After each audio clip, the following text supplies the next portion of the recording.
The Broad Street Review podcast is teaming up with the Greater Philadelphia Cultural Alliance's RestART initiative, bringing you conversations about how Philly arts organizations are surviving the COVID-19 crisis and the changes they're taking into the future. I'm your host, Darnell Radford.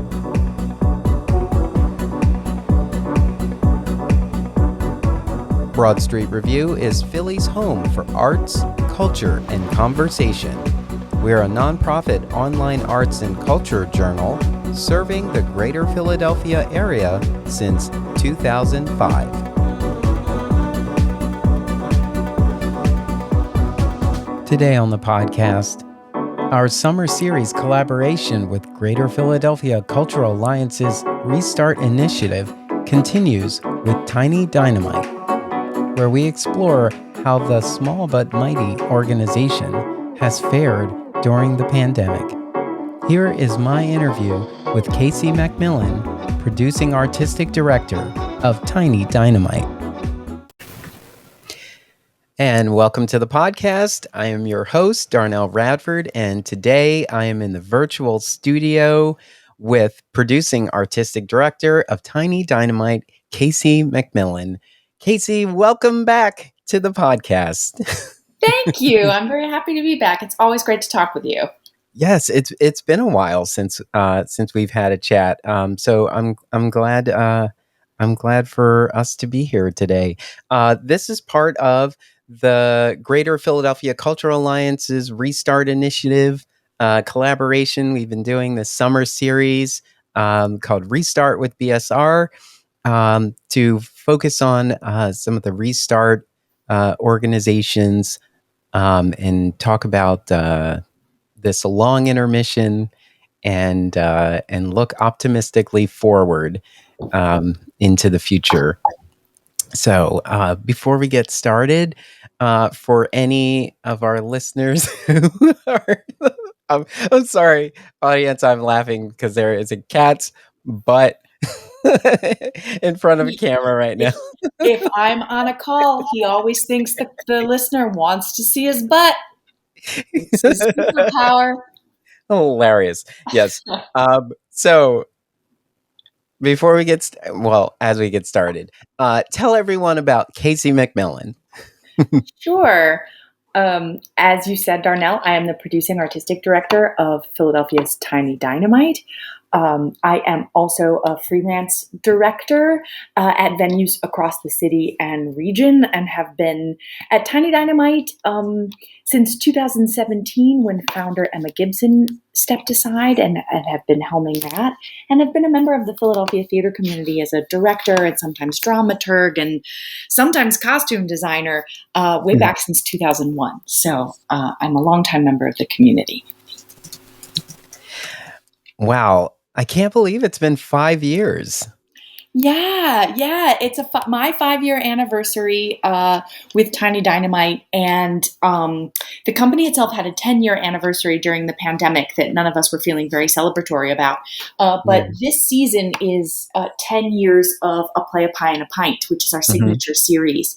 So there are 2 anniversaries this year. Great. And we will talk about that. One of the interesting things about this pandemic is the postponement of very notable events like, weddings and and the like. Many people got married and had a reception later, which was like this interesting trend. And it's just goes to show you how we make adjustments for the time that we're living in. Yeah.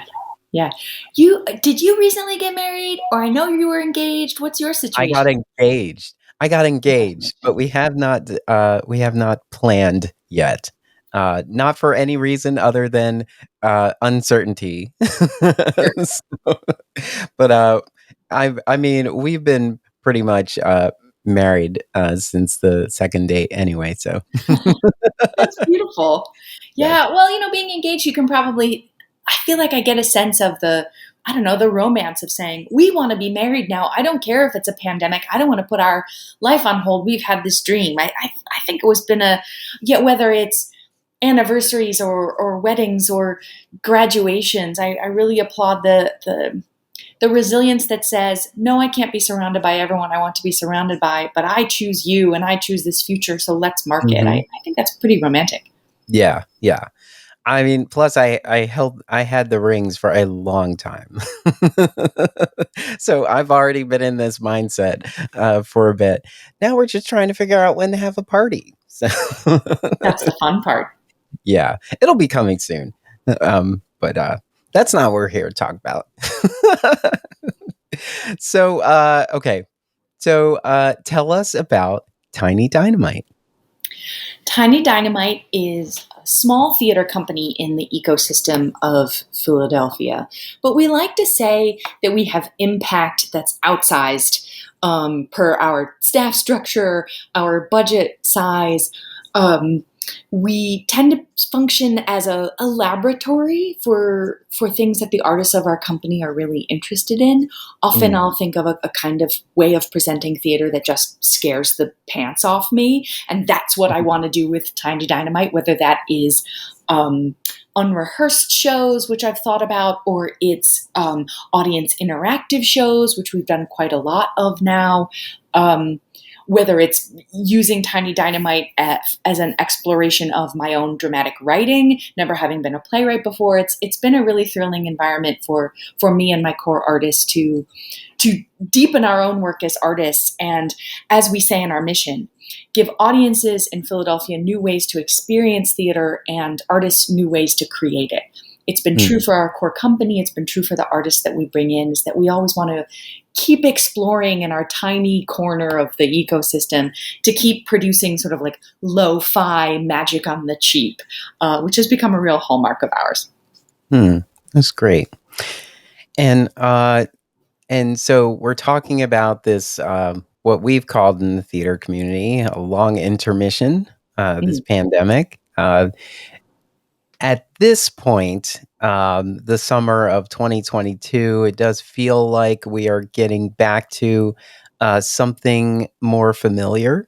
But we're going to take a little bit of a step back and think about where your organization was in March of 2020, and what were you thinking about at that time? Oh, it feels like the world has changed every few months since March 2020, and our perceptions of reality have changed every few months, and my sense of time is totally smashed to pieces. So let me try and reconstruct that. I mean, I remember being afraid for the safety of people I love. I remember being maybe a few months later, frightened about what it meant for the future of arts and entertainment, just like I was frightened for the livelihoods of a lot of people in our community and in Mhm. our city and in our country. Um, I don't know. I think about this in terms of like the lucky breaks that Tiny Dynamite has gotten over the past few years, is things that always felt more challenging about being a small company. We don't have a regular home. We don't have a lot of infrastructure. You know, we Mhm. we don't have a big staff. They kind of became lucky breaks in the pandemic. Is we have a very small staff. Because we're so small, I didn't have to lay anybody off. And because we don't have a regular home, I didn't have to pay rent or mortgage on a space that was sitting empty for months at a time. And so we were kind of able to retrench and do some things that felt um, like fun explorations that we just needed Mm. spiritually, and it was exciting to see the extent to which our audiences came on board for those, the extent to which we built new audiences locally and across the country who said, oh, you're doing a play in the mail, what's that? Or you're doing a play that utilizes Zoom and its many features live, what's that? Who were feeling adventurous, feeling the desire to sort of support the arts at a scary time, and jumped on board. There was just a lot of beautiful moments as well as really scary ones between March 2020 and now. And I feel like neither of those things, either beautiful moments or scary ones, are going to be in short supply as we move forward either. Yeah, definitely. I definitely thought about the smaller companies at the beginning of all of this, and I was thinking to myself, I didn't want to say this publicly. I was thinking to myself that I wonder if we're better off, because we don't have the brick and mortar to worry about. We had a lot of organizations that were like, we really needed, half of the house filled for a Mhm. multiple nights in order to, make everything make sense. And so some of the our organizations had an sort of an opportunity, which was really hard to kind of point out, because there was a lot of hardship. There were a lot of people struggling, and it made it tough. So even though artistically, Tiny Dynamite, continued to be innovative in this time, um, did you have any thoughts about, like, whether you should, I don't know, take a break or hold off or anything?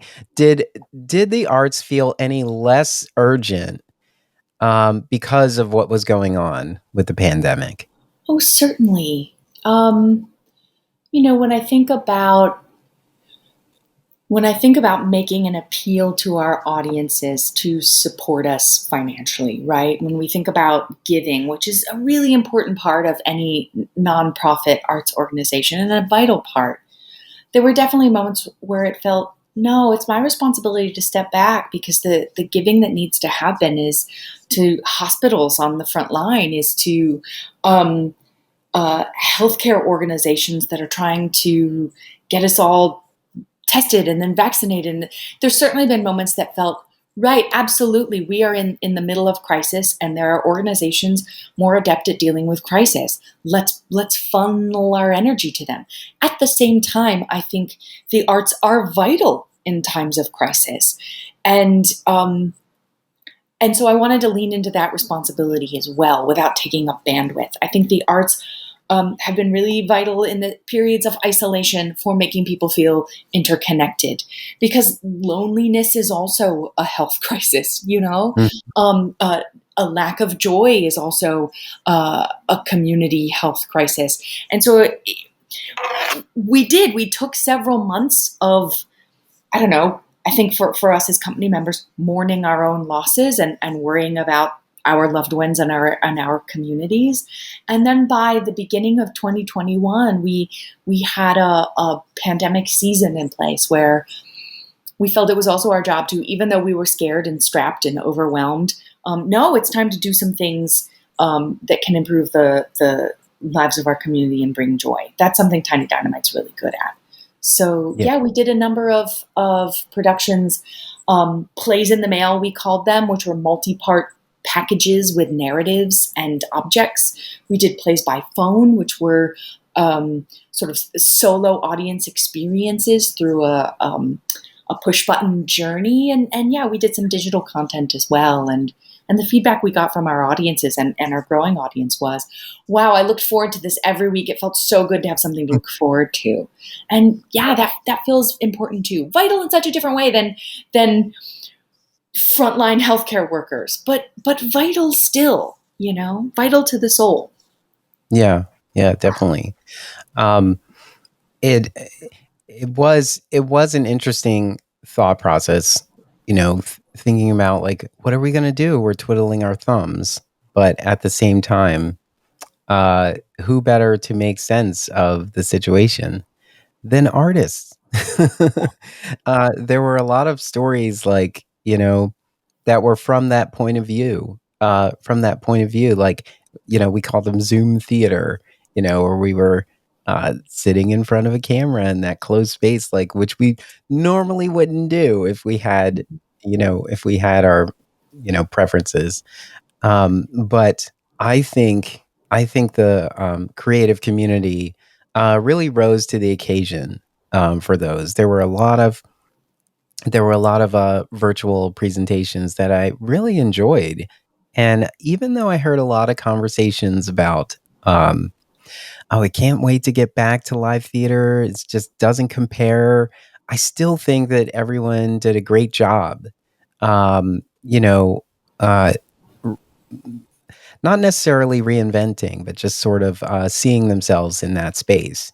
And I honestly hope that it doesn't go away. I hope that we find a way to sort of weave it into the fabric of our future artistic plans. You know, because as technology continues to become more and more accessible to us, I think we should definitely I do that. agree. One of our goals as we returned to in-person programming was not to leave behind the people who couldn't return in person, whether that was due to health or accessibility or shift work or folks who are immunocompromised. There are a lot of people who simply cannot return, and um, it felt like that period of digital and other artistic explorations helped us realize, yeah, we can keep these audiences too, and we have a responsibility to them too, not just to say, oh well, you can't be here.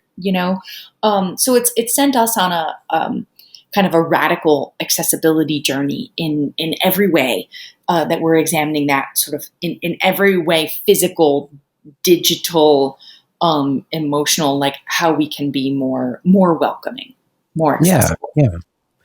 And embracing the technology is not new to Tiny Dynamite. Um, I remember the production Perfect Blue. That's right. Is that the name? Perfect Blue, Yeah. where Emma Gibson, founder of Tiny Dynamite, was here in Philadelphia, and then her co-star was across the pond. And I remember sitting in the theater nervous, because technology is unpredictable and anything can and probably will go That's wrong. right. And did. Yeah, that Yes. was Emma and I overlapped. That would have been July of 2017. And sort of I came aboard the company as that run was beginning. And Hmm. yeah, it was so right. It took place over Skype with an actor in London and Emma in Philly. And yeah, things did go wrong and it was scary as heck. Hmm. And exciting too. Yeah. I Yeah. think of that often, the ways in which Emma with a big idea like that was Yeah. a little ahead of the rest of us. Yes. Definitely. So and then talking about the changes that were happening in this moment because yeah, you're a small but mighty organization, so you have more flexibility in terms of thinking about, okay, well, the one thing that we were going to do, we can't necessarily do because maybe one or two of the pieces we needed to have in place, Mhm. are going to be compromised because of new requirements. Um, but even though there were plans in place, but you had to make a change. How hard was that? Was it hard at all to make those changes? Or, was it just like, okay, we have this, we'll table that for now. And what can we do in this moment? Like, what is more urgent? Mm. Do you mean in terms of canceling shows, that sort of thing? Yeah. Yeah. Yeah. And saying like, okay, but we're going to do something, but the thing that we had planned is not what we're going to, we're not Yeah. going to do it the way we had intended. It's certainly hard to let those things go. We had a June 2020 production plan that, then the world changed. And when we came back to in person, it just didn't feel like the right fit for us anymore. And Mhm. we had a premiere we were really hoping to do in 2021 that is now going to happen in 2023. I Mm. think it's the fact that so many companies, well, the fact that like all aspects of culture were in the same boat, that there was no choice, that it wasn't a call we had to make, it just was the reality of this is not going to happen. And so for me it was fairly straightforward about letting those dreams go. It's like, well, they're just an impossibility. It's not like I'm making a decision that this can happen or not. So in some ways it actually freed me to run some of the experiments that lived in a half-baked gooey cookie kind of way in my Mm. brain. um, for example, I've I was many years ago a member of the Lincoln Center Directors Lab, which is a laboratory environment up in New York where actors from around the country and around the world come together to explore some artistic ideas. And one of the company members of Tectonic Theater Project was a lab member that year, and he was working in a style that sort of showed us how Tectonic Theater Project, the originators of the Laramie Project and other plays, how they work. And it was fascinating to me that they gathered up first-person narratives, interviews and things, newspaper articles, and then it wasn't a playwright-led process. It wasn't everyone takes turns leading the process. So sometimes actors would jump up and say, okay, we're going to play with this material. And sometimes the lighting designer would jump up with clip lights and set, 3 or 4 lights in place and create a mood. And then others would have to jump into it. And there was always something thrilling about that for me.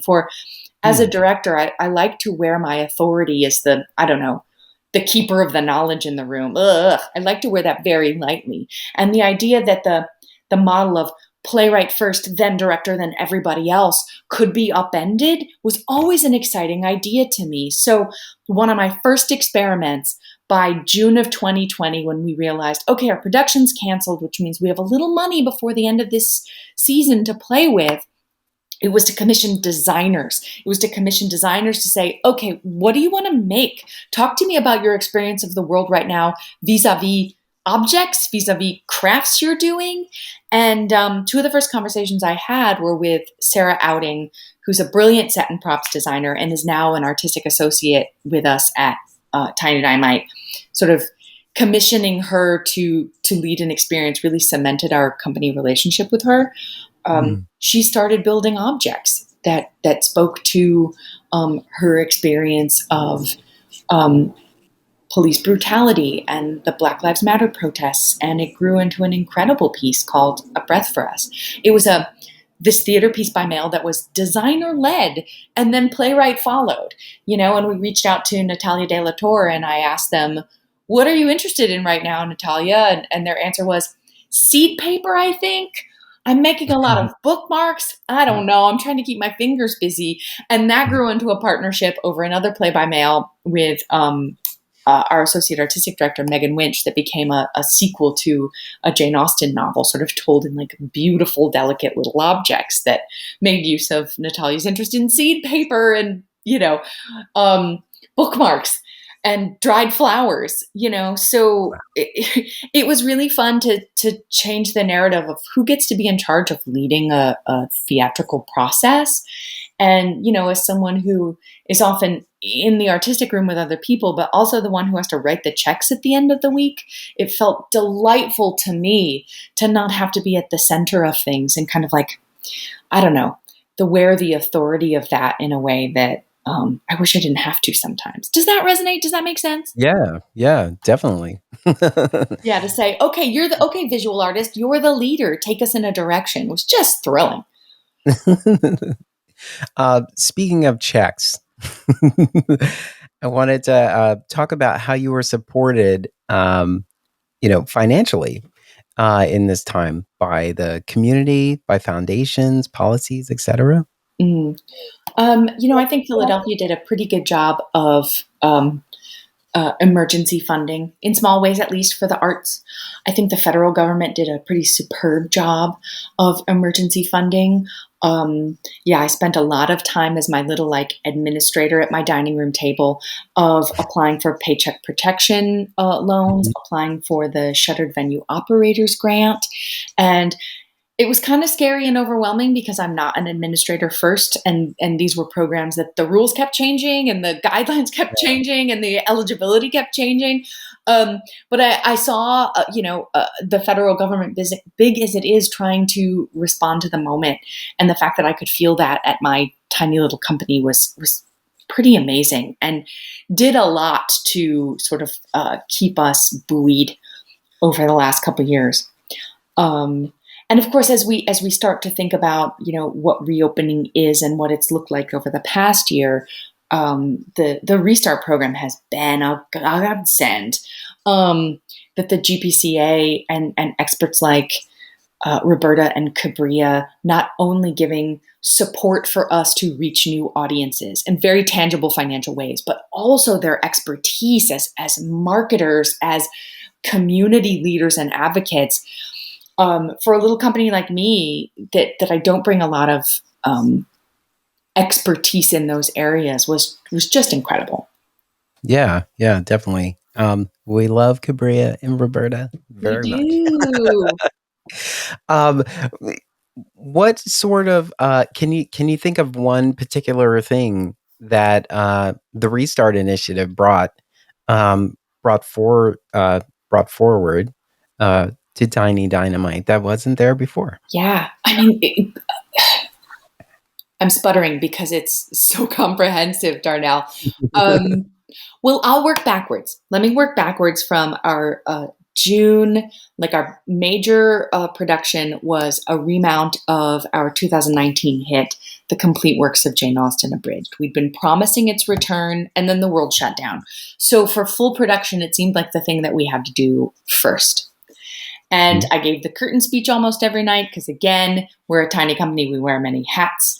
And so as I Yeah. gave the curtain speech, I'm looking at full audiences and a sea of faces that I mostly do not recognize. And so I'd ask the audience in the curtain speech, hey, how many of you are new to Tiny Dynamite? And it was at minimum 85% of those hands in the air, sometimes 95% of the hands in the air. And then Wow. three or four people who were regulars would inevitably start clapping for all the new people. I'm like, yes, new folks, those are the regulars. They're clapping for you. It feels great to have you here. So that was directly a result of GCA Restart support. We did ads in the Philadelphia Inquirer, digitally and in print, in a way we've never been able to afford to do before. Mm. And also, neighborhood outlets like, South Philadelphia's newspaper and various like local magazines, the Philadelphia Gay News, started new relationships for us, like led through our contact with Roberta. She started those relationships. She got us a deal at those places. The GPA supported those ads and weighed in on what were effective ads for us to put forward. And so, yeah, I really think that we were able to reach a brand new audience at a time when all the data across the country is saying what you really need now are new folks. I mean, we did that. And I really, we are now in all summer we've been talking about, okay, how do we reach out and make these new audiences feel welcome? How do we maintain them? How do we keep them in our fold? This feels like a key to our future. So I think time will tell how good a job we can do of bringing those new faces back. But I'm feeling optimistic. I'm feeling optimistic about that.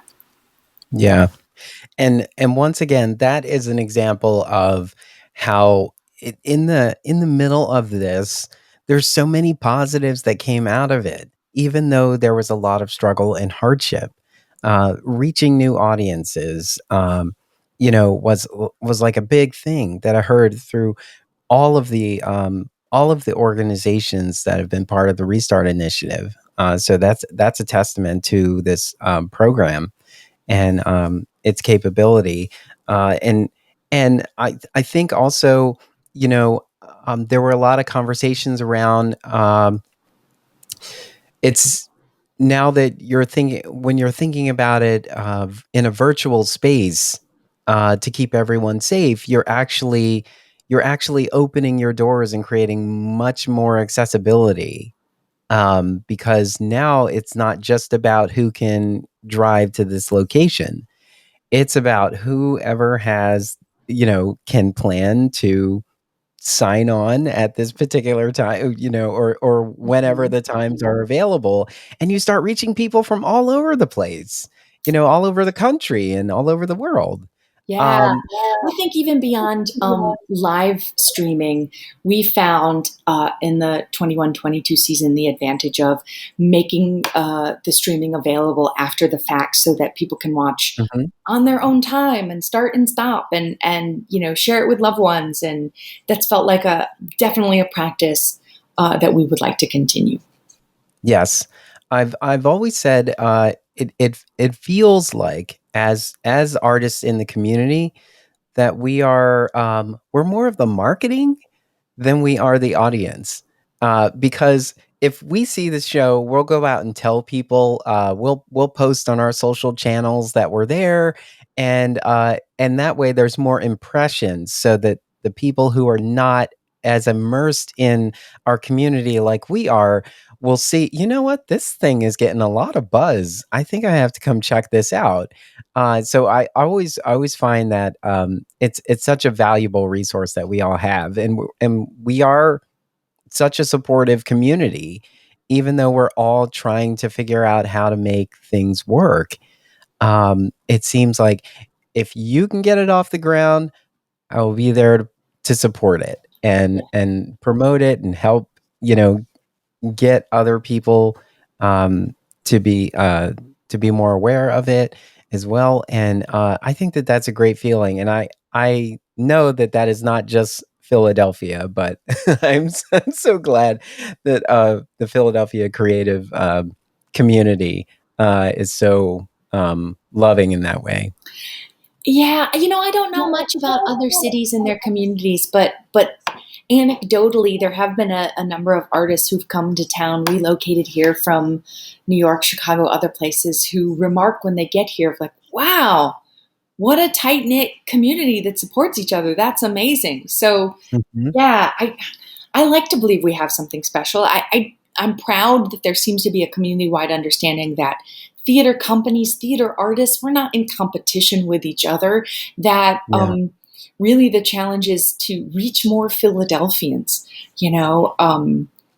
in every walk of life, and that's the goal. There aren't nearly enough Philadelphians who go experience the arts, and so our job is not to, I don't know, squabble with one another about the audiences who are going to come support anything anyway, but it's to find meaningful ways and program um, stories and experiences that speak to what it is to be a Philadelphian for more Philadelphians. I think that's the key, and it's really thrilling to see companies embrace that. Hmm. Yeah. Um, Yeah. So in this in this moment, um, the funders showed up for us. There was a lot of additional support. Some in some cases, support that was supposed to be paced out over multiple years ended up coming to us all at once to keep us afloat. And so now we're kind of getting back into a sense of, I don't know, I don't want to call it normalcy. I guess like a I regularity. wouldn't I call it don't even know what normalcy. to call it. But like I now mean, we're on the other side of it, sort of. I mean, sort of. I don't want to be the like sky is falling person. That's generally not I'm a sunny person, but I tend to see things a little bit worst case. I mean, what I am seeing data wise is that 30% to maybe 40% of audiences haven't returned. So we Mm, don't have ticket revenue coming in like we did pre-pandemic. And at the same time, theater is more expensive to produce because there are yeah. safety measures in place and that Mhm. requires materials and personnel. And there are supply chain issues across the globe. So everything we use to build, our work has gotten more expensive. It costs more and less money is coming in. And Yes. and also the markets are affected, which affects, what foundations have to give out. So it does feel pretty scary to me.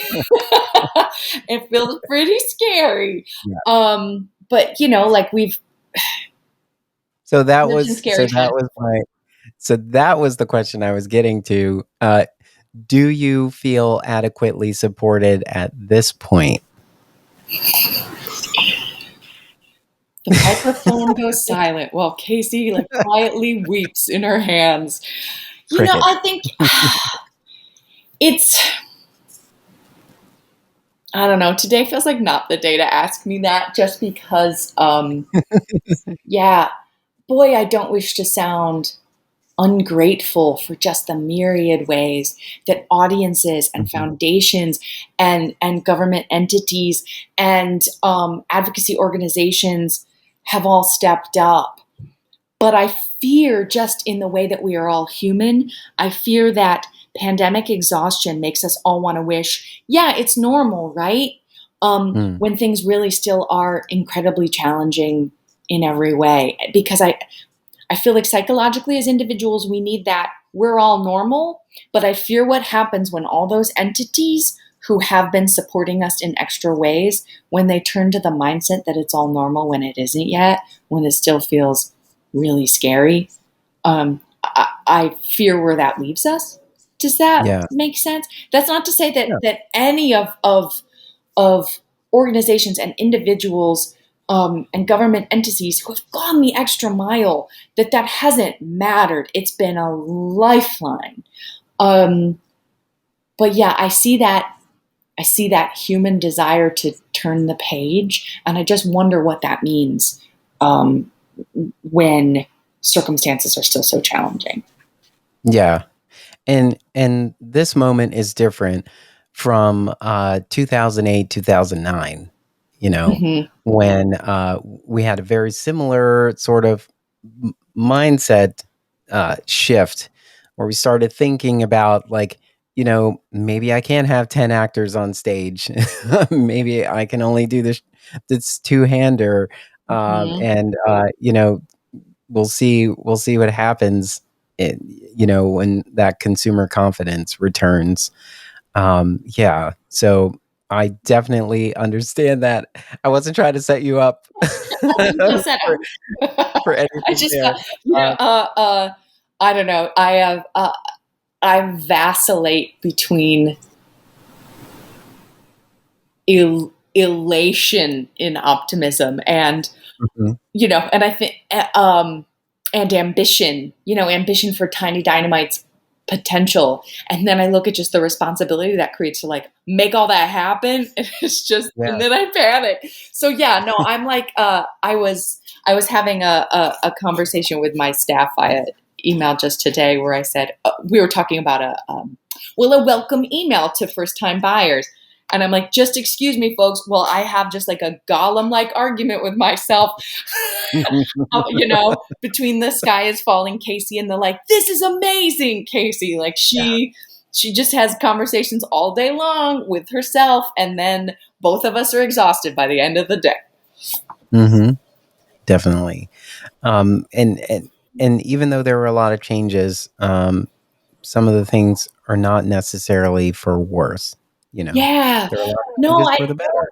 I think that there is, I don't know, I think complacency is also a common human psychological state that, hey, things have been going well, let's keep doing what we're doing. And complacence can be the enemy of great art.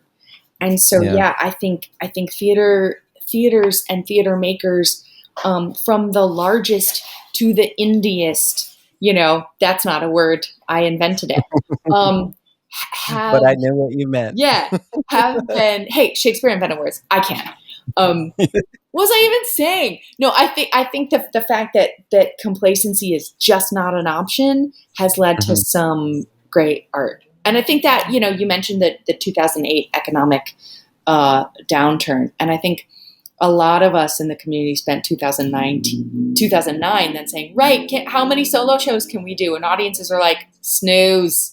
If I'm going to Yeah. come out when times are tough, I want it to be thrilling. And it felt like by Mhm. 2010, a lot of theater companies were learning, no, we got to go full out though. We got to go full Yeah. out and we have to take the resources we have to justify our existence right now. And Mhm. audiences responded. I'm sure, like, right, the elated optimist in me she tends to come out in the mornings. Tomorrow she'll feel that way, and we'll start the day accordingly. Yeah. I feel like, there's always a moment where I question the statement, "The show must go on," Mm. but it really must. It really must. Like, we have to. I think it is sort of a thing that we don't really, I guess inside the community, we definitely understand this, but outside of the community, maybe they do not see it the way we do. Like, we will put on a show, after some unforeseen circumstances have happened. Like, this is why we have understudies. This is why this is why we do all the things we do to make sure that the show can go on. Mhm.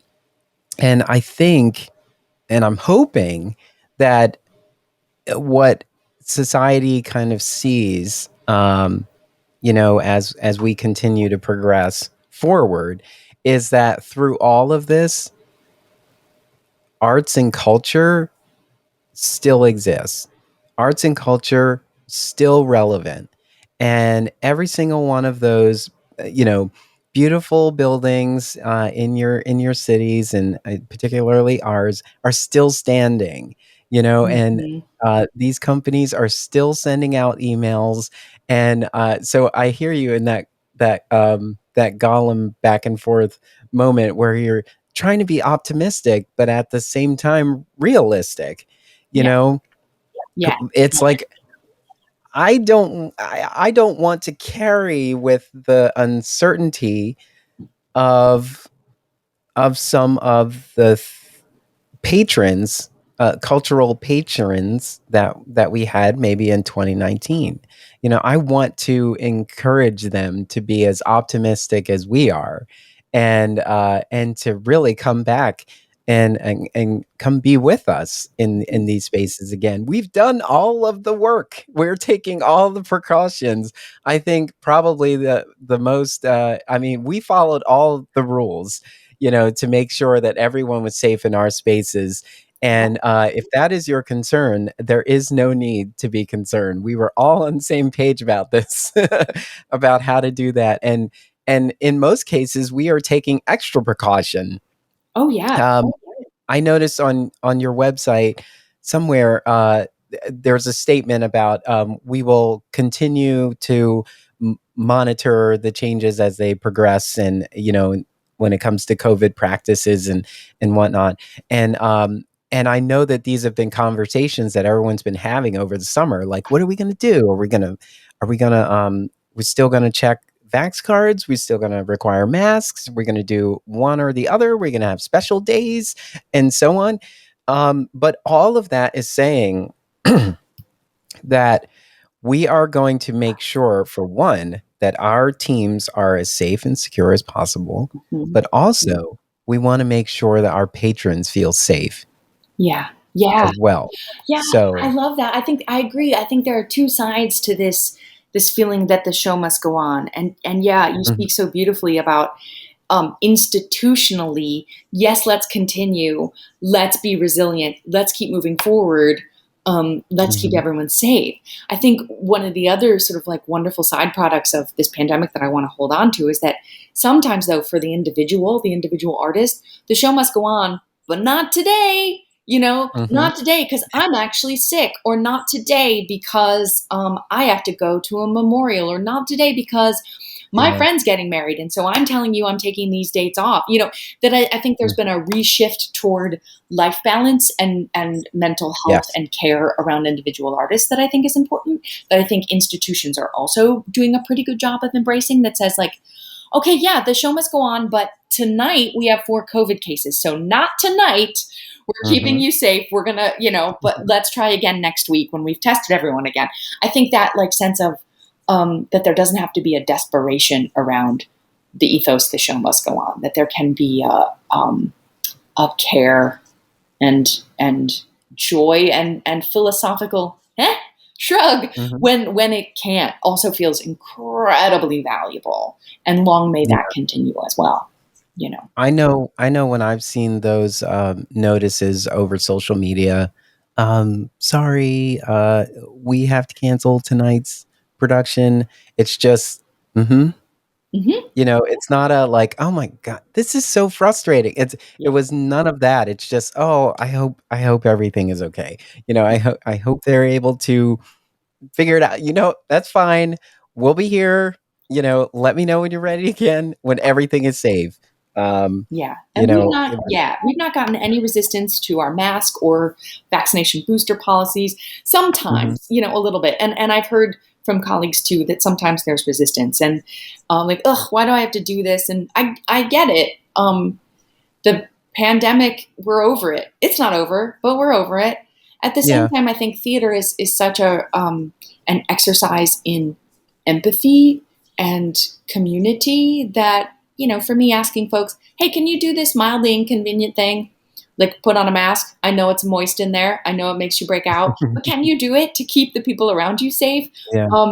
I think, I'm really proud of the fact that by and large, the vast majority of our audiences have said, yeah, absolutely, because it means that, that exercise in empathy is working. Yeah. We can't say to the patron like we would say to the artist, like, are you frustrated? Use it. Right. Use I it. definitely don't. Darnell, I don't know what that means for the patron to use it. I definitely don't want that to happen. Like for sure, 0%. No, thank you. Well, yeah, yeah, because we can't. I mean, like, we don't want them to do that. We want them to be at ease and Right. comfortable. That's my job. I That's my assure job. you that all of this is designed to keep you and our artists safe. That's So, right. Yeah. um, is there anything particular that you need to hear from the leaders of our cultural industry now? Mm. Any sort of you know, supportive Yeah. words, Yeah. statements? And I'm not saying I'm not hearing this because I am, Mhm, but just want to reiterate how important it's felt for leaders and funders to say, we believe in you. We recognize there's still a mhm, struggle. And frankly, we recognize the vitality of general operating support rather than chasing project based support. I get why project based support is so attractive to funders, mhm. um, but also um, infrastructural support helps us plan, helps us hire more artists, helps us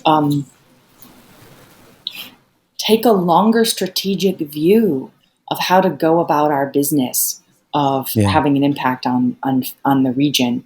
And the more we can do that, the more we have a foundation we can rely on. I don't mean that in the sense of like a place that gives us money. I mean like in building the building of our future. Mhm. The more that we have that keystone support, um, I think the more vital, sustainable, and long lasting our community will be for not just companies but freelancers who rely on companies existing. Yeah, yeah.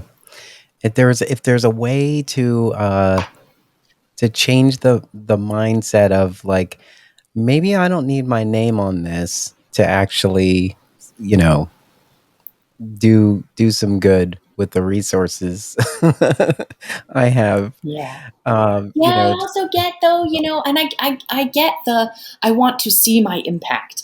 mhm, We are offering supportive projects because we want to see the impact. We want our funds, particularly at this time, to go directly to the art. I get it.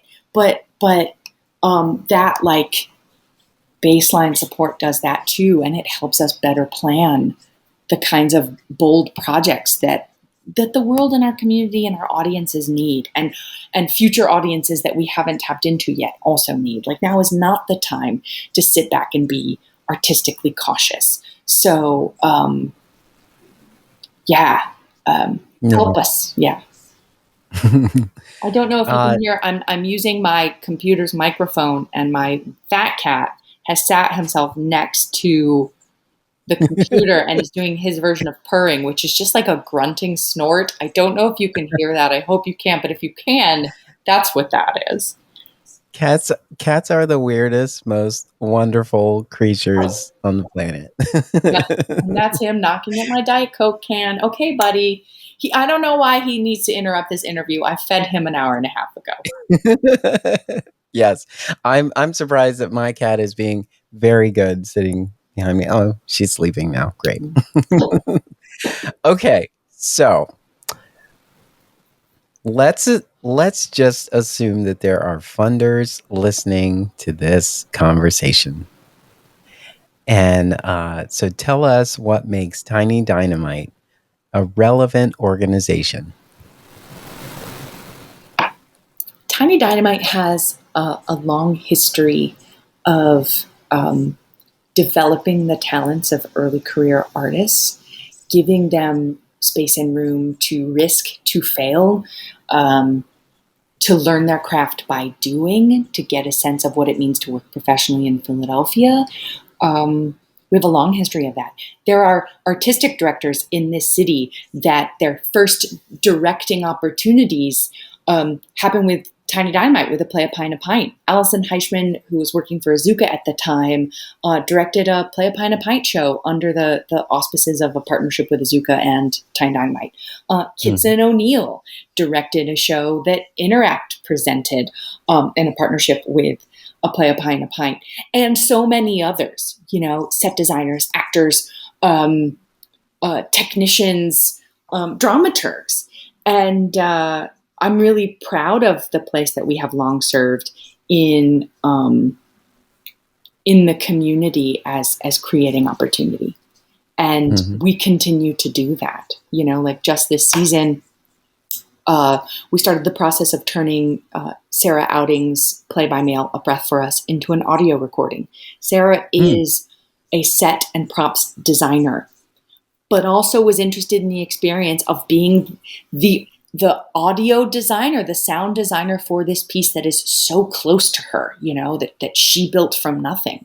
So of course we're going to give her that opportunity. It requires, mentorship of well-established artists. In this case, Larry Fowler came on board and said, yeah, I'm going to be your audio engineer and let's see Sarah through this process. Tiny Dynamite has been a space that does something that's really important to me, which is, let me share the things I've learned and the things I think I've learned and the things I've learned you can't ever know. Let me have those conversations with other artists in this space.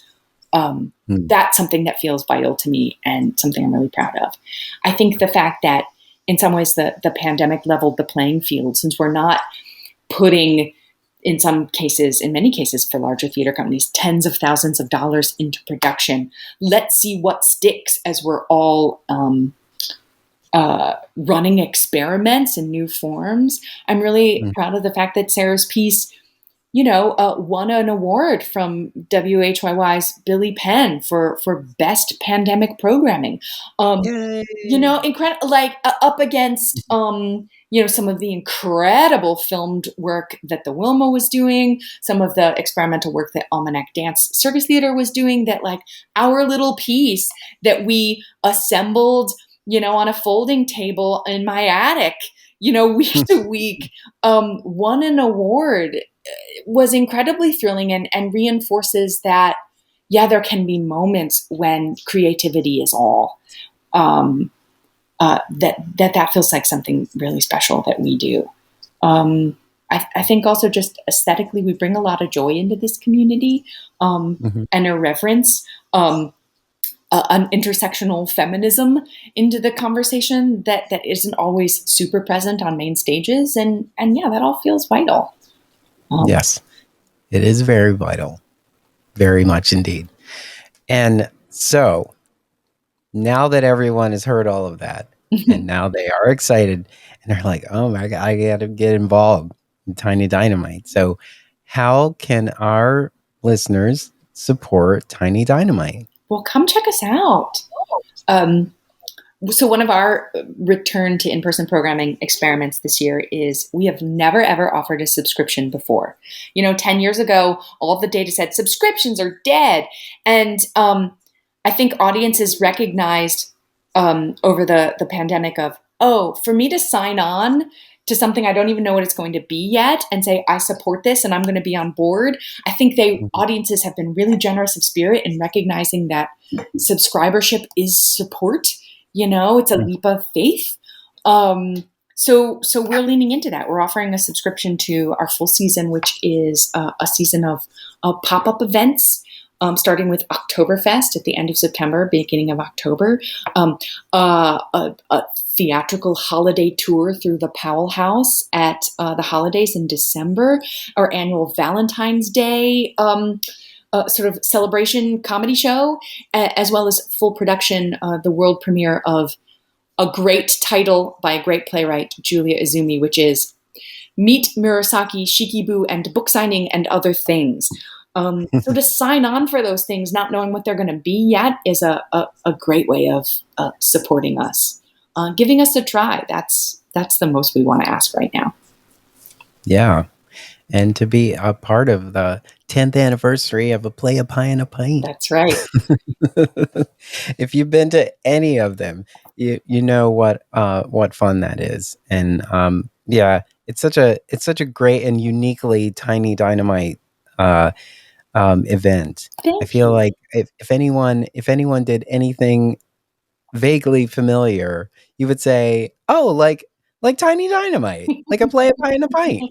Oh, you're doing snacks and drinks? That's so Tiny Dynamite. Yeah. That's so Tiny Dynamite. Tiny Dynamite AF.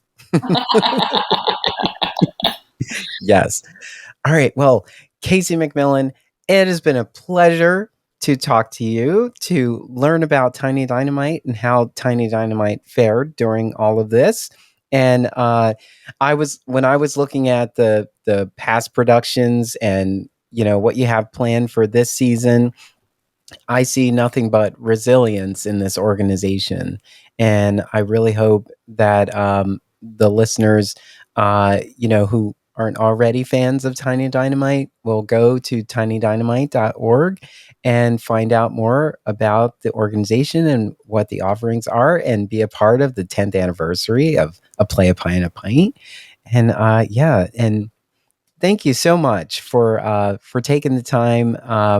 And if it wasn't for Restart, the Restart initiative to allow for these great conversations to happen, it was such a great opportunity to have such a deep dive into so many organizations, because I feel like, when we're thinking about it in marketing terms, like we're trying to just simplify everything so that we can sell. Mm-hmm. But if we can spend some time to really actually talk about, like, we will get to the root of the why, like why this all matters. Yeah. And if we can spend more time to just kind of understand that, I think more people who will take the time to listen will feel closer to our organizations and will know that their support is actually going a long way. So I know that I feel that way, and that is why I produce too many podcasts with my name on them. To just have conversations and to be so immersed in our community. I feel like it is a resource that we value so much. But there's so much more to Philadelphia than cheesesteaks and pretzels and angry sports fans. Yeah, there are also roast pork sandwiches and fans with just really high standards. No, Mhm. I couldn't agree more, Absolutely. Darnell. Is that it's about building relationships rather than sales, and yeah, it's been a great pleasure to build a relationship with GPCA for us this year, and to talk with you as ever. Yes. And I've said it before, but thank you to the Greater Philadelphia Cultural Alliance, the Restart Initiative, for this whole series, Restart with BSR. And this has been KC MacMillan, producing artistic director of Tiny Dynamite. And please find out more about Tiny Dynamite by going to tinydynamite.org. Casey, thank you so much for taking the time to chat with me. This was truly a pleasure. And I know I say that all the time because it is truly a pleasure For me, to the have these pleasure's all mine. Great. conversations. Thanks for listening to Restart with BSR, presented by the Greater Philadelphia Cultural Alliance and the Broad Street Review podcast. Want to get involved with Broad Street Review? Head on over to our website at www.broadstreetreview.com to read, subscribe to our weekly newsletters, learn about writing for BSR, or become a supporter. Our readers' donations keep us running. Join the BSR conversation on Facebook, Twitter, and Instagram at Broad ST Review. Thanks for being part of our community.